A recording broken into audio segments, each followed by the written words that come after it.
The city of Victoria sets up an emergency pop-up cool-down center as the hot sun beams down on Vancouver Island. Besides handing out water, electrolytes, spray bottles, and sunscreen, it's also helping people beat the heat with 13 misting stations set up across the city.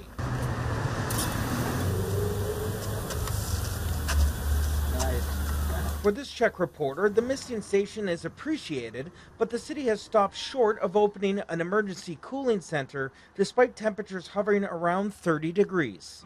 The need doesn't exist currently for that. So if the conditions exist where there's people with nowhere to go and they're experiencing heat illness or heat exhaustion, then we certainly will open one up. Over on Pandora Avenue, the situation is grim. People outside baking in the heat.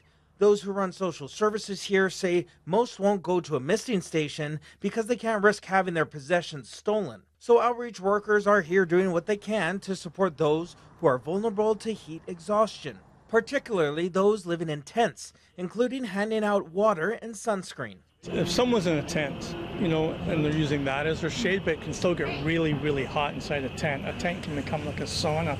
So we have to do, it's like tent checks, just to make sure that everybody's doing well, that nobody is struggling with the heat. Dina Dahl said she has to leave her tent on Pandora and seek shade in order to survive the grueling heat. What's the heat like inside of those tents? It's horrible. It's icky, sticky, humid, yeah, and I just feel like melting into a big puddle. So the danger of the extreme heat is real. The city is reminding people that in addition to pop-up centers like this and cooling off at misting stations, they can also use a mobile interactive map on the city's website, showing all public places to escape the sun, misting stations, and places to avoid if you're at risk.